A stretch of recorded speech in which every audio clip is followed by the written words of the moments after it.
Avanzamos con más noticias de Estados Unidos.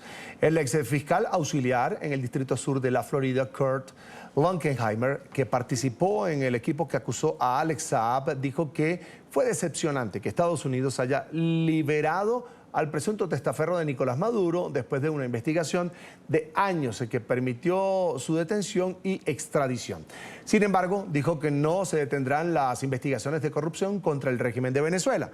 Las declaraciones se dieron en el foro Navegando la Corrupción, implicaciones para el futuro de Venezuela, que se adelantó en la sede del Diálogo Interamericano en Washington, D.C. El foro estuvo moderado por nuestra directora Claudia Gurizati. Vamos a Washington, D.C.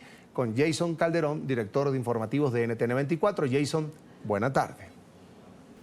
Hola, ¿qué tal? Muy buenas tardes. Los saludo desde Diálogo Interamericano, un foro donde se reunieron diversas organizaciones y fiscales y exfiscales para discutir el tema de la corrupción en Venezuela, que durante años ha sido investigada como un flagelo sin antecedentes en América Latina. La organización Transparencia Venezuela dice que la avaricia sin límites del madurismo ha llevado a un estancamiento en el país y ha denunciado que son 167 casos los que se están investigando en por lo menos 29 países, lo que significaría un desfalco a los fondos públicos solo en la mitad de estos casos de 65.000 millones de dólares.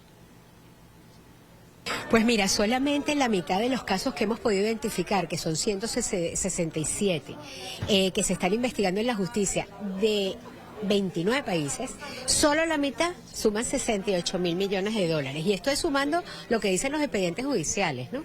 Es decir, las cifras de robo del dinero público venezolano ha sido estrambótica.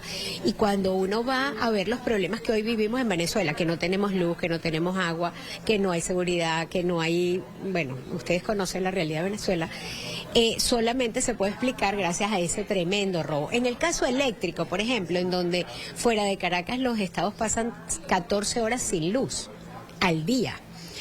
Nosotros hicimos la investigación de la inversión que hubo en electricidad cuando el presidente Chávez declaró emergencia eléctrica en el 2009. La mitad de los programas ni siquiera se instalaron.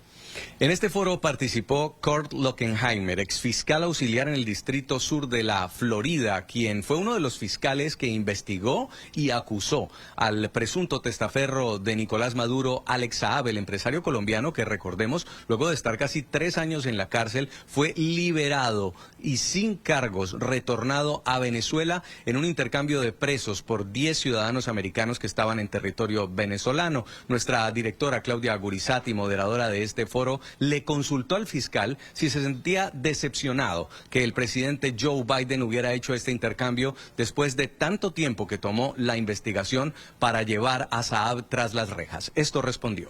Exfiscal, sería interesante saber si este tipo de situaciones de perdones, aunque se entiendan los motivos humanitarios, no terminan desestimulando precisamente a los investigadores internacionales en estos casos, porque la única justicia que en este momento opera para Venezuela son las cortes internacionales.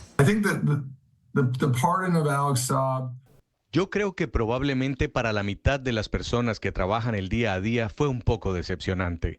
Tomando en cuenta que estos estadounidenses que fueron encarcelados injustamente pudieron volver a sus hogares, que es algo maravilloso, estamos un poco decepcionados.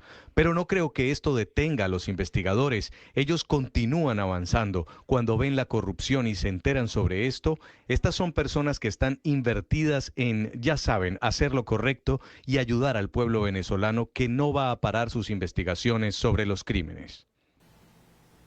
Otro de los participantes en este foro fue Vladimir Aras, quien es fiscal federal de circuito en Brasilia. En Brasil, uno de los fiscales que estuvo encargado de la cooperación internacional en el caso Lava Jato. Él dijo que una de las grandes dificultades que hay para investigar la corrupción en América Latina y particularmente en Venezuela es la falta de cooperación entre los países, la falta de voluntad política entre los gobiernos para investigar los casos y llevar a los responsables ante la justicia. Asimismo, destacó la falta de independencia judicial y de los fiscales.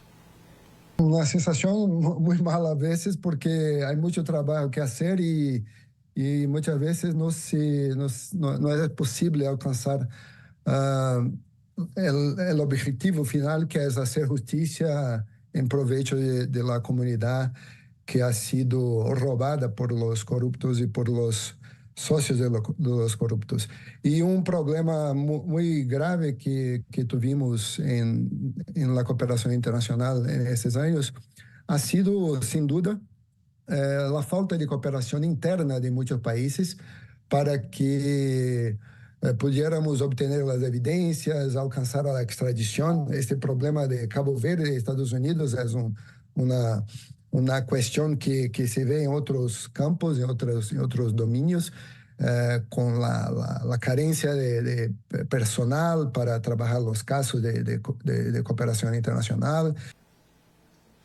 A medida que los venezolanos se acercan a un proceso electoral el 28 de julio pautado por el régimen, la comunidad internacional centra su atención en el terreno desigual de cara al día de la elección. Si las elecciones serán libres y justas, si la oposición podrá llegar unida a la fecha electoral y sobre todo si el régimen de Nicolás Maduro respetará los resultados si pierde. En lo que coincidieron todos en el foro es que quien gane para el próximo mandato va a recibir y a continuar dirigiendo un país que está plagado de corrupción, lavado de activos y crimen organizado. Es la información desde Washington, D.C. Vuelvo a nuestro Centro Internacional de Noticias. Buenas tardes. Buenas tardes para ti, Jason. Gracias por este reporte desde Washington.